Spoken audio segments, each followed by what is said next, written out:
Good day to you, ladies and gentlemen, and welcome to Film Focus, episode 177, The Hopes and Fears for Sonic the Hedgehog 3.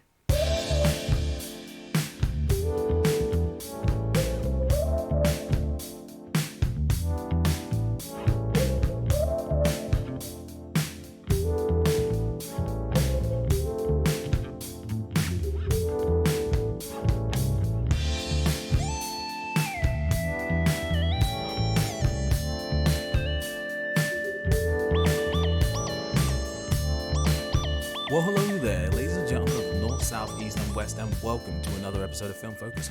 I'm your host, the Hypersonic55, and I'm glad that you decided to join me once again for some film-related discussion.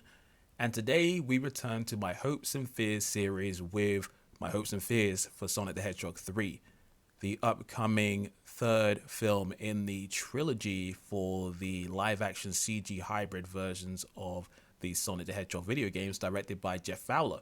Now, I know a lot of people were apprehensive about the idea of this film, mostly due to that horrific image that showed up of that lanky, humanoid, ugly Sonic, which was used to great effect in the Chip and Dale film, by the way. But thankfully, Tyson Hesse came along, redesigned the character, and then we got a nice, simple road trip buddy kind of thing, which leaned a little bit into the video game parts, but it was honestly a solid attempt at bringing Sonic to life. But then with the second film, despite some pacing issues and the use of the human characters and an overabundance of horrible license music, that film doubled down on all of the really great elements of the Sonic mythos. We got really cool mythology when it comes to the use of the characters, the use of the Chaos and Master Emerald. We got to see more of Dr. Robotnik doing his thing, the Death Egg Robot and Super Sonic all in one movie, plus Sonic, Tails, and Knuckles fighting together like Sonic heroes. The hype and the post-credit scene, which is all out there now. We don't need to hide about this anymore, but the fact that the post-credit scene had Shadow teased, oh my god. I have never been more hyped for a post-credit scene in forever. So the lead up to Sonic 3 has only escalated with every snippet of news. And while there's definitely concern in the air, I think the Sonic fandom, for the people that at least like these films, are at an all-time high. With the description of the CinemaCon footage that was shown seeming pretty promising, and now the most recent announcement as of the time of this recording, we have the confirmation after months of speculation and fan casting, Keanu Reeves is going to be Shadow the Hedgehog. And there was that little period in time where Hayden Christensen was attached to the role to the point where on IMDb his name and face was attached to the character. Even though it was rumored, it seemed almost too good to be true for Star Wars fans. But yeah, Keanu, he's a solid choice. It'll all be about his voice direction, but he did do a pretty good job in Toy Story 4 with the character he played in that, so I'm hopeful. But we'll get into that part a little later as I talk about my hopes and fears. So, as said, this is a hopes and fears episode where I basically talk about my hopes and fears for a upcoming film. So, bear with me. I hope you'll find this interesting and informative, and without further ado, let's jump in. Alright, starting out in the hopes department with my first point, getting a great version of Shadow the Hedgehog. Now, I know despite all of the memes and all of the talk online of how edgy and emo he is, and the fact that he runs around shooting people with guns and rides a motorcycle even though he's faster than any vehicle ever, and also if you're taking into consideration his self-titled video game and some of his appearances in Sonic 06, Shadow does seem like a bit of an extra and silly kind of character. However, when you get past all of the stuff that people say about him on the internet, you'll discover that Shadow the Hedgehog is a pretty cool character.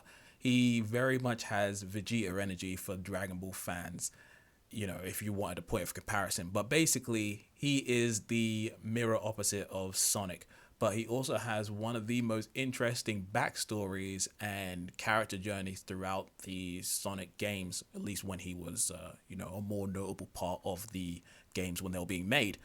Shadow's backstory is so interesting, and he's a character that is full of a lot of hurt, doubt, trauma, mixed emotions, and seeing how he navigates the world dealing with his past, but also being introduced to Sonic and a bunch of other characters and basically changing his ways is pretty cool. It's a very nice transformation.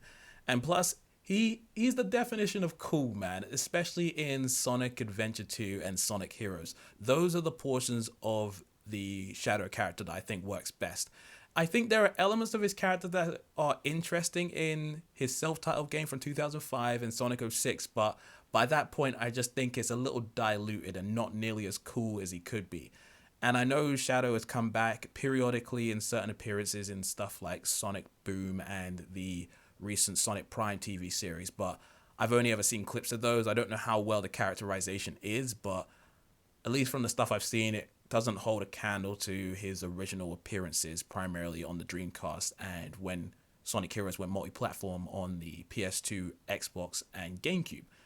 But my point is, Shadow the Hedgehog is a really cool character, and if they get his characterization right on screen, he will make for a really cool person to interact with Sonic, but also some of the other characters involved.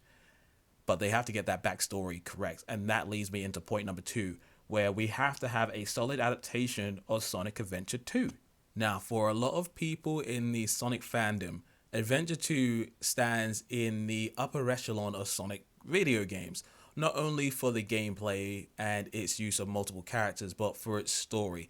It has a very involved story that utilizes all of the Sonic cast, but introduces Shadow in this really interesting way where you have so many different themes and dramatic and over the top, super cool and sometimes heartbreaking situations playing out in the game.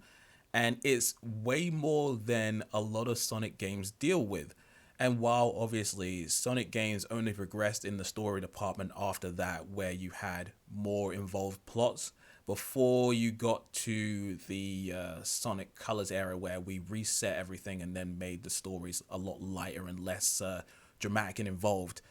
I think Sonic Adventure 2 as a story is just super cool. The history lesson for the state of the world and how it fits in with Dr. Robotnik, his cousin Maria, and obviously with Shadow the Hedgehog.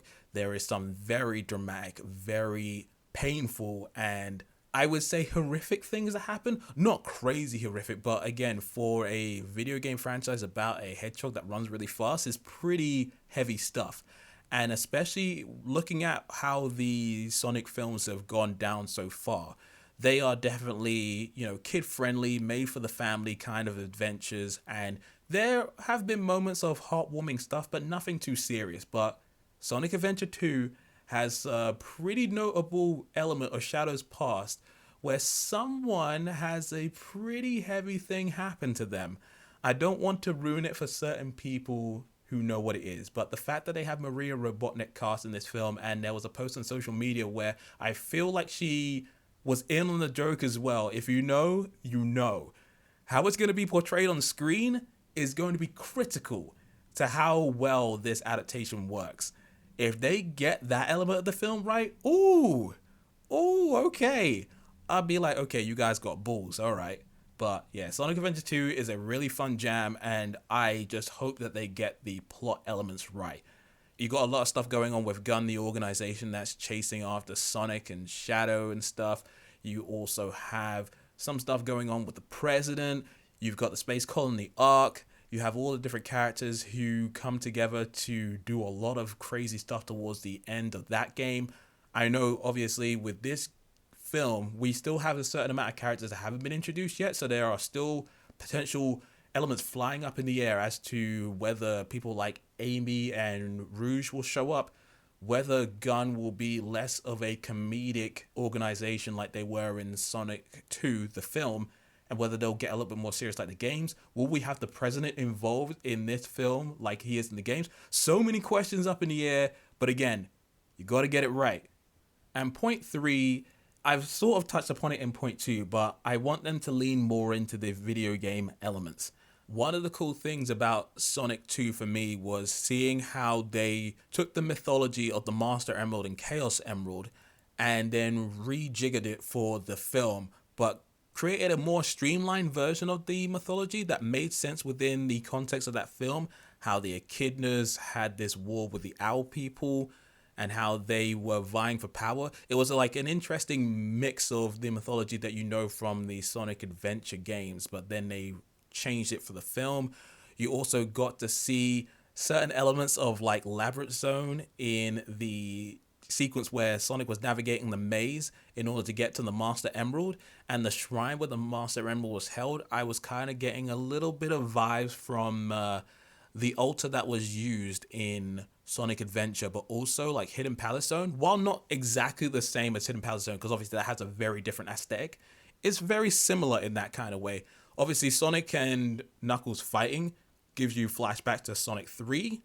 Actually, before I continue, I should say Sonic 3 and Knuckles, because technically Sonic 3 and Knuckles is a complete game, and you do end up fighting Knuckles on the Knuckles portion of that game. But anyway, I just appreciate the fact that as we went from film to film, we dived a little deeper into the video game elements. So I'm hoping that we'll get to see small and big things from the Sonic Adventure era, especially when it comes to maybe Sonic getting chased by the police. Maybe he'll get like put in handcuffs and he'll escape a helicopter and, you know, skate down the city, and we'll get like a little bit of city escape.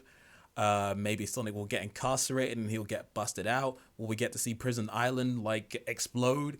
Will we get to see Dr. Eggman running around the hidden base trying to find information about Shadow the Hedgehog and release him, thinking that he's going to be like this new thing that will help him take over the world?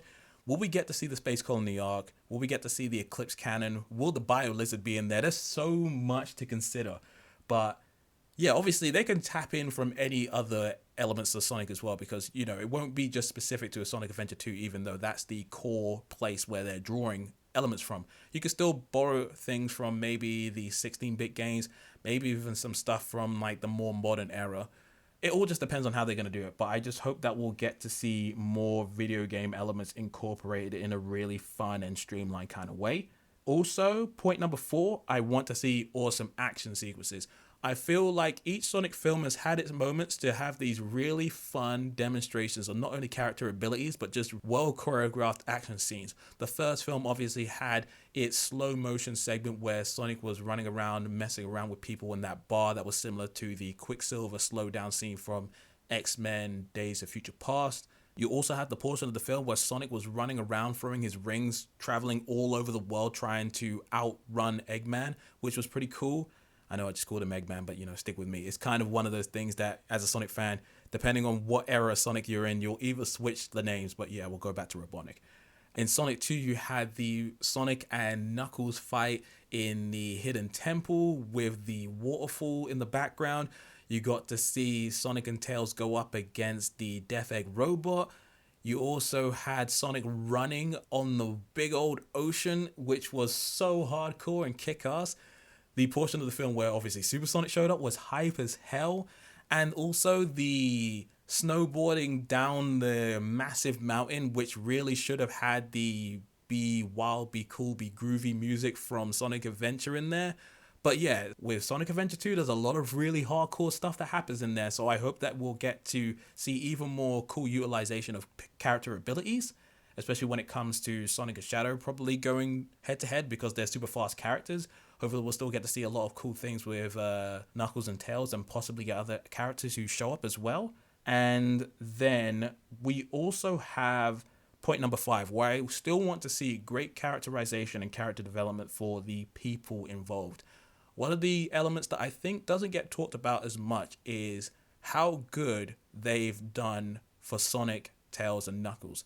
Sonic, I think in his games, didn't really have any plots that really worked for me since the adventure era. And with this film, turning him into more of a kid/teenager who's basically growing up and trying to find his feet, for lack of a better term, and realizing that he doesn't have friends in the first film and what he really wants is friends and family. And then the second film is about him wanting to be a hero, but not really having the right tools and the right mindset in the beginning of the film, but then growing to become the hero that he's always wanted to be through trials and tribulations, but also acquiring proper friends who's just like him in the form of Tails and Knuckles. And also seeing Tails, who was obviously a person who was all alone, but really admired Sonic, and then found himself in a situation where he got to hang around with him and then become good mates. Their buddy relationship was one of the most pure, delightful elements of Sonic 2. And the rivalry between Knuckles and Sonic was really cool, how they eventually formed their bond and then became this triforce of happiness. So I need that to continue, but I also want them to grow and develop over the course of this film, see how their interaction with Shadow happen, and see what other human interactions they'll have as well. And finally, point number 6.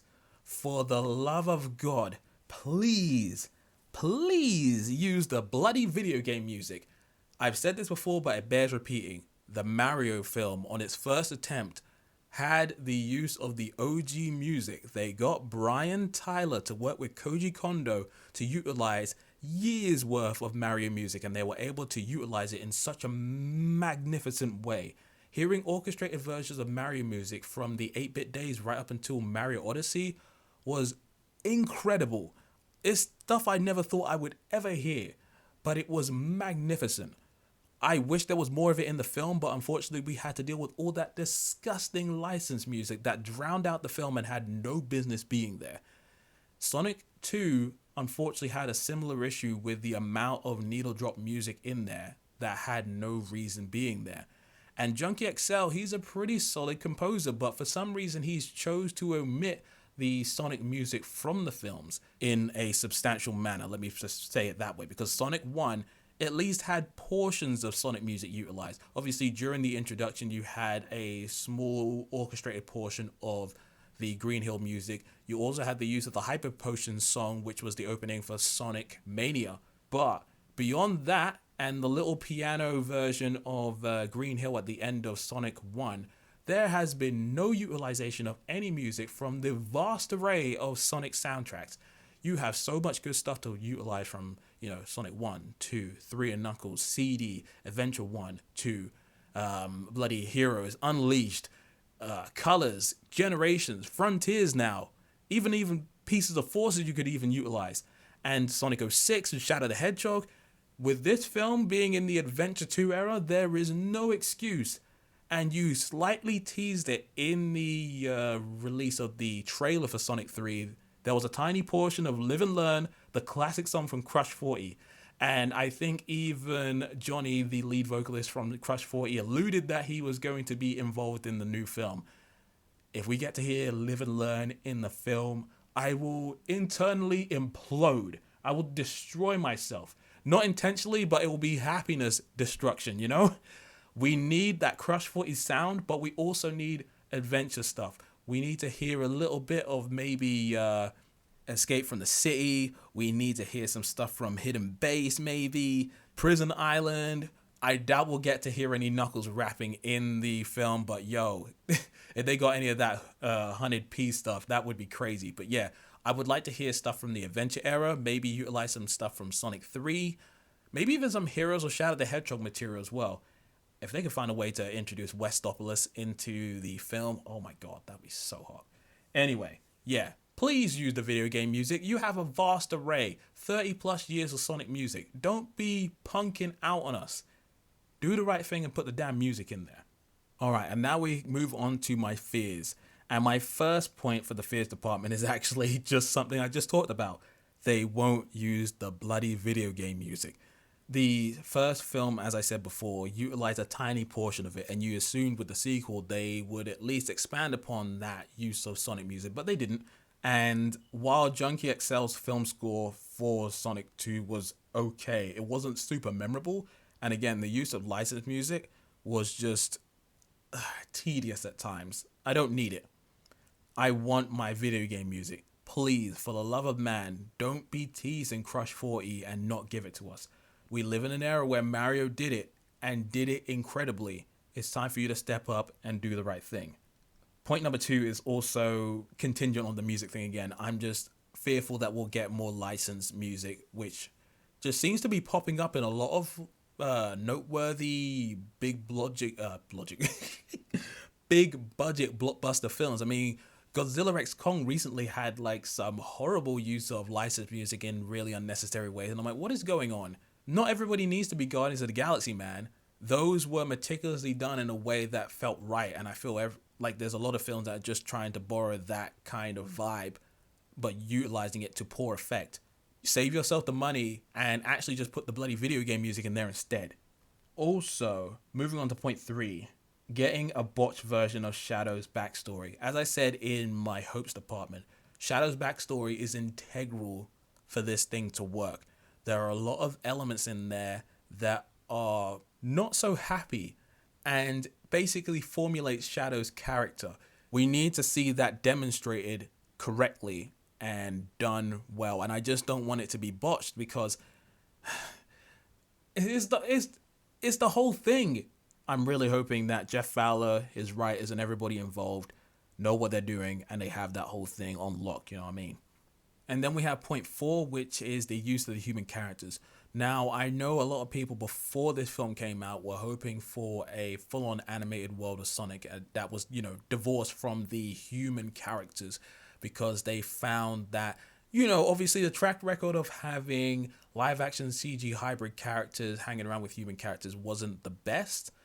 But I feel like these films have done a decent job of at least introducing certain characters that have resonated with the fan base, while their utilization in the story, especially when it comes to the plot and pacing, have been brought into question. I still feel like some of these characters can be utilized in the right way. It'll just be about timing. So I really like Tom and Maddie as Sonic's adopted parents. James Marsden and Tika Sumpter are quite fun and charming, and they're inoffensive in terms of their appearances in these films. Natasha Rothwell as Rachel, Maddie's sister, that's where things get a little bit more tricky.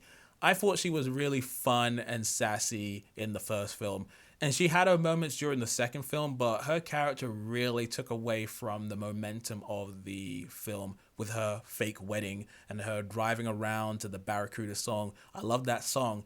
And certain elements of that scene was kind of funny, but rewatching it again, it really does go on a lot longer than you'd think. So yeah, I still like Rachel and I would like to see her in more of the sequel, but I want her utilization to be correct. And then you have Agent Stone, who's Robotnik's lackey. He is so good. Oh my god. Lee is always posting really fun stuff on Twitter. He's clearly a big fan of the fan base, and fans love up whenever he's posting. He's been the highlight of these films. So Agent Stone, he's so great. I can't wait to see what he does in this new film. And then obviously you have a bunch of additional characters who may end up in this film. Obviously you have Maria Robotnik that's going to be in there, but will we see Professor Gerald Robotnik? Will we see the President? There's obviously going to be additional human characters in here, and there's still cast members in this film where they have been added but in undisclosed roles. I'm still curious to see who some of these people are going to play, especially Kristen Ritter. Is she going to be Rouge? Is she going to be Amy? Or is she going to be a human character? Who knows? And finally, point number 5, which I think is a valid concern, is having an overcrowded film. When a film reaches a certain level, there is always that hope and desire for the next film to outdo the previous one, not only in terms of entertainment, but also spectacle. And there was talk in a recent news story that I saw on comicbookmovie.com where the producer behind this film said that they wanted to go even harder and bigger than the previous film and want to create a film that's on an Avengers level event. They want to create that kind of spectacle. And that is big aspirations because obviously considering how the Avengers films escalated from the first film to Age of Ultron to Infinity War and then Endgame, they had to do the craziest balancing act of having several characters show up from previous films, all get a right amount of screen time and have a plot that coherently brought them all together. And while Sonic 3 doesn't have that many spinning plates, at the same time you are bringing in the few human characters that exist from the previous 2 films, along with Sonic, Tails, and Knuckles, the return of Dr. Robotnik, and then Shadow, and his history, and whatever additional anthropomorphic characters and human characters that come on top of that. I'm going to be very curious about the runtime, how they're going to distribute all of this screen time for everybody to feel like they have their moment in the sun. Everything has to have value, has to be done correctly, essentially. And I just don't want us to get into a scenario where the film feels overstuffed with stuff, you know? So I'm hopeful, I'm fearful. but I just don't want them to throw too much in the film and then just feel like, oh, we have nothing left to give if there is another entry, you know? And yeah, that's my hopes and fears done.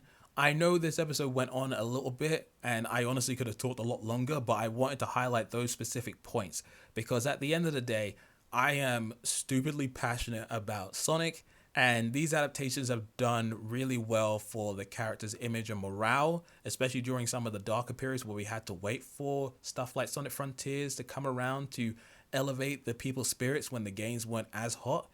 And I think Fowler, the producer, and the actors involved are all talking and saying the right things. They're all very enthusiastic about this project. They're saying this is the best one yet. You are going to be blown away when you see it. And I know, obviously, that's the kind of talk that you'll always want to give out to fans to hype them up. But I do genuinely believe that they are making their magnum opus right now. And again, if they get this project correct, the feeling of elation in the soul will be indescribable. At least for me anyway. I'm looking forward to seeing this film at the end of the year because it comes out in December, which is an interesting period for a Sonic film to drop because obviously the first one came out on Valentine's Day in 2020. And then in 2022, I believe Sonic came out in April, although we got it early in the tail end of March of 2022. So now I'm very much looking forward to seeing what we get at the end of 2024. It'll be a great Christmas gift to myself. And yeah, I'm looking forward to it. So anyway, with all that being said, now I'll pass it on to you, ladies and gentlemen. What are your hopes and fears for Sonic 3? Do you think it's going to be great? Do you think it's going to be mid? Or do you think it's going to be trash? Whatever your thoughts are, drop them in the comment section below or hit me up on Twitter where I'm at Hypersonic55 or at FilmFocus55. Check out Film Focus on Instagram as well. And obviously follow the podcast and subscribe on your podcast streaming platform of choice, whether it be SoundCloud, Spotify, iTunes, and all that kind of stuff. So with all that being said, thank you for listening. And as always, look forward to the next episode when it comes out. So until the next time, this is the Hypersonic 55 signing out. Peace.